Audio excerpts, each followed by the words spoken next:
कर्म का बंधन अवश्य निर्मित होता है, किंतु कार्य का बंधन निर्मित नहीं होता पार्थ।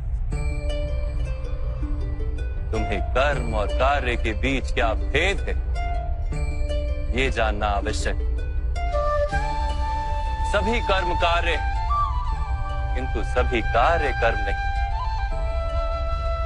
कर्म उस कार्य को कहते हैं जिसके साथ फल की आशा जुड़ी। मनुष्य जब भी सुख की, संपत्ति, प्रशंसा की आशा रखकर कोई कार्य करता है तो वो उस कार्य के फल से बंध जाता है। जब किसी कर्म को फल की आशा से किया जाए तो उसे सकाम कर्म योग कहते हैं, और जब किसी कर्म को बिना किसी फल की आशा से किया जाए तो उसे निष्काम कर्म योग कहते हैं। इसी कारण से उसे बार बार जन्म लेना पड़ता है। वास्तव में मनुष्य को कोई कर्म नहीं बांधता, उस कर्म से जुड़ी आशाएं उसे बांधती।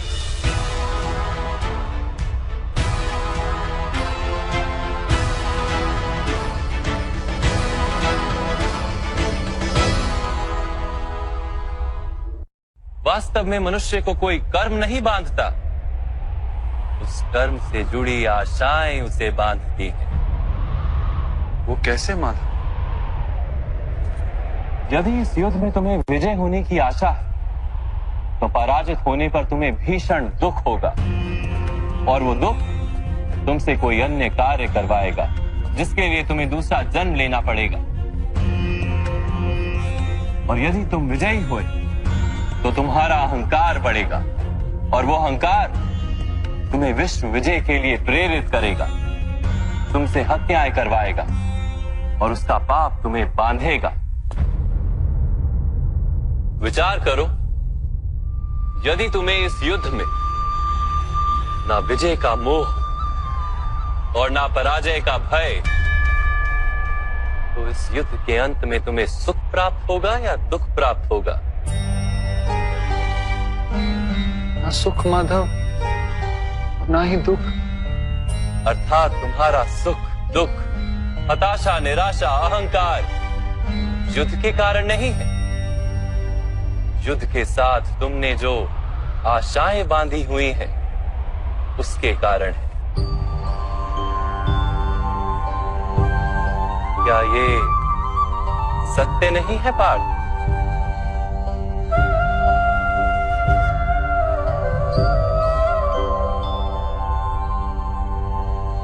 सुख दुखे समे कृत्वा लाभा लाभो जया जयो ततो युद्धाय युज्यस्व नैवं पाप मवाप्स्यसि।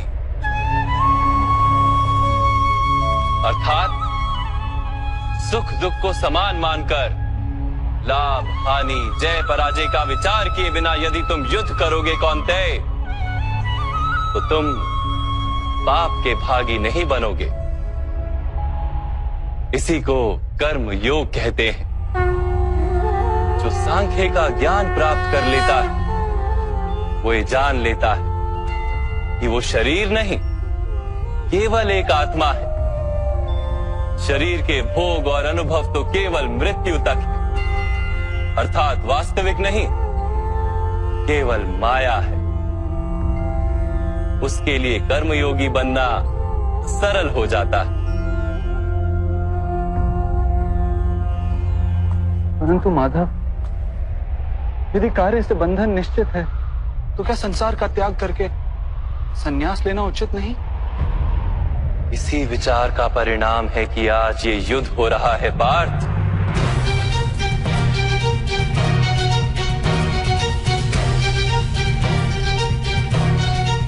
विचार करो, जब सत्व गुण से भरे धर्म को जानने वाले लोग कर्मों का त्याग करते हैं, तब अधर्म से भरे लोग भी संसार को चलाते हैं।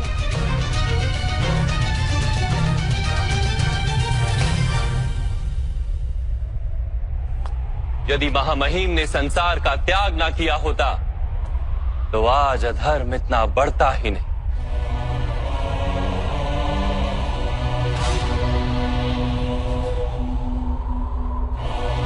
और तुम्हारे पिता ने यदि संन्यास ना लिया होता तो आज भ्राता युधिष्ठिर सुख से राज कर रहे होते।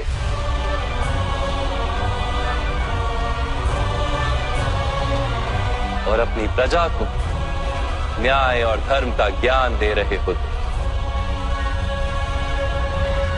किंतु दुखदायक बात तो यह है पार्थ कि सत्व गुण से भरे मनुष्य ही संसार को लाभ दे सकते हैं, किंतु वो ही संन्यास का विचार करते हैं। जैसे जल तो भाप बनकर उड़ जाता है और कीचड़ वहीं पड़ा रहता है, वैसे सत्वगुणी सज्जन लोग तो संसार का त्याग कर देते और तमस से भरे अधर्मी लोग संसार में कार्य करते हैं। इसी कारण से संसार में पाप और अधर्म बढ़ता है।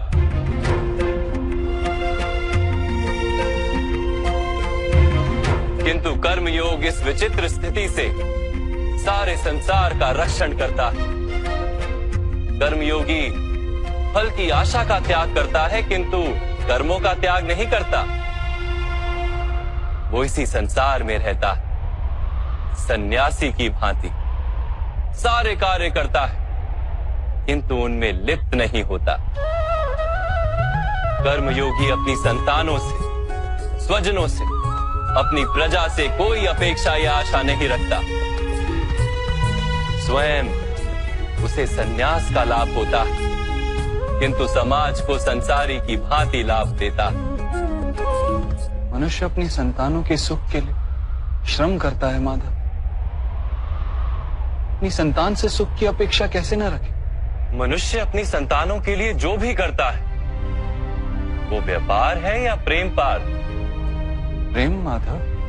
तो फिर अपने कार्यों के प्रति फल की इच्छा क्यों पार्थ? भविष्य का लाभ तो व्यापार में देखा जाता है, प्रेम में नहीं।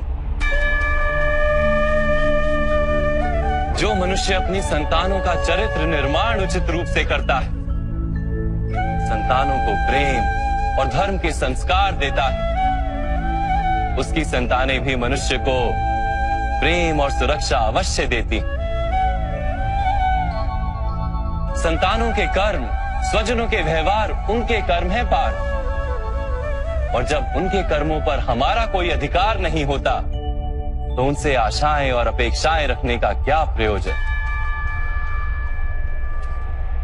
यदि गहन विचार करोगे पार्थ तो शीघ्र ही ये जान लोगे कि जीवन में ऐसा कोई कार्य नहीं है जिसके साथ आशाएं और अपेक्षाएं जोड़ना अनिवार्य हो।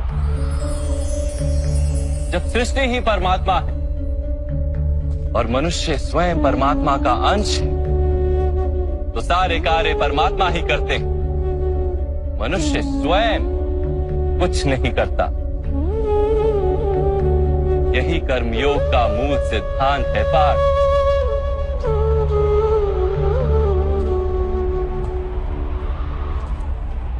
तुम्हें भी कर्मयोगी बनकर ये युद्ध करना आवश्यक है पार्थ। त्रिगुणिया विश्या वेदा निस्त्रे गुणियो भवार्जुना निर्द्वंद्वो नित्य तत्वस्थो निर्योग क्षेम आत्मवान। 3 गुणों का त्याग करके निर्गुण बन जाओ पार्थ। इस द्वंद्व से मुक्त हो जाओ। सदा सत्व अर्थात परमात्मा में बुद्धि लगाकर कर्तव्य का वहन करते रहो। कुछ प्राप्त करने की इच्छा और कुछ प्राप्त किए हुए का रक्षण करने का विचार त्याग दो पार्थ और अपनी आत्मा को स्वतंत्र कर।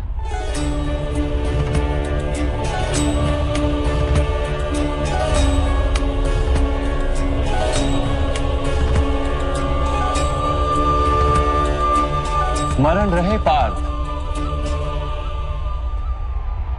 कर्मण्यवाधिकारस्ते मा फलेषु कदाचन मा कर्म फल हेतुर्भु मा ते संगोस्त्व कर्मणि।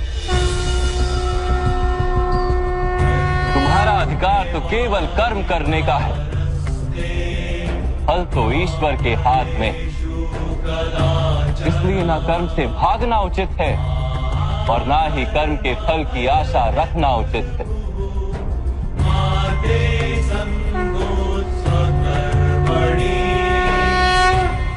जो फल का त्याग कर दे परंतु कर्म का त्याग ना करे, ऐसे कर्म योगी को कैसे जाना जा सकता है माधव?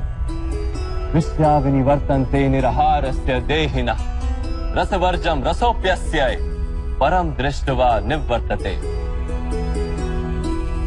सुनो पार्थ, जो स्वाद से छूटने के लिए भोजन का ही त्याग कर देता है, वास्तव में उसके मन से स्वाद की लालसा कभी जाती ही नहीं। उसे दोहरी हानि होती।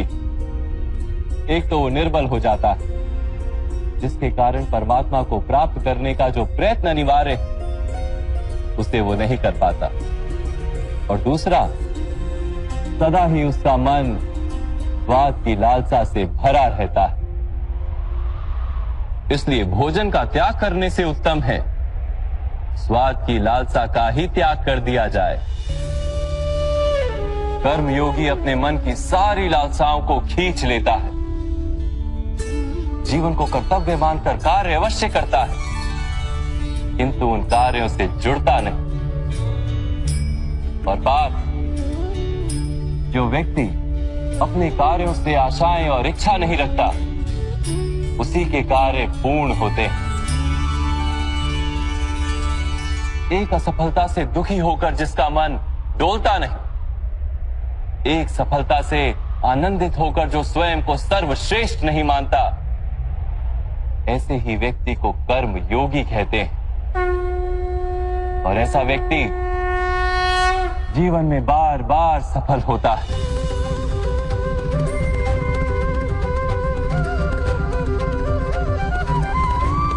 ध्यायतो विषयान पुंसः संगस्तेषु पजायते संगात संजायते कामा कामात् क्रोधो भिजायते क्रोधात् भवति सम्मोहम् सम्मोहात् स्मृति विभ्रमम् स्मृति भ्रंशात् बुद्धिनाशो बुद्धिनाशात् प्रणश्यति। फल की आशा से कामना प्रकट होती है, और कामना का तो स्वभाव है असंतुष्ट रहना। असंतोष से क्रोध उत्पन्न होता है, और क्रोध से मोह जन्मता है। मोह के कारण व्यक्ति आचार और व्यवहार का ज्ञान ही भूल जाता है। ज्ञान के जाने से बुद्धि चली जाती है, अनुचित प्रकार के कार्य होने लगते हैं, और समाज ऐसे व्यक्ति का शत्रु बन जाता है। और अंत में ऐसे मनुष्य पूर्णतः पतन हो जाता है।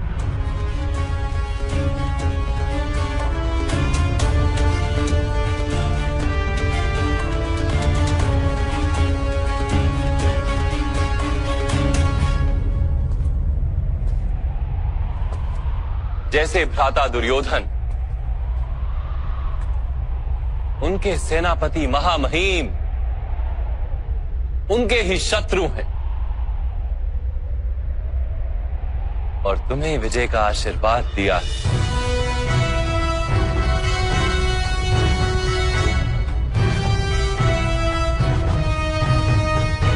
पार्थ, कर्मयोग ब्रह्म विद्या का दूसरा चरण है। परमात्मा में अपनी बुद्धि स्थिर करो, स्वयं को आत्मा जानो, मिथ्या बंधनों से मुक्त हो जाओ,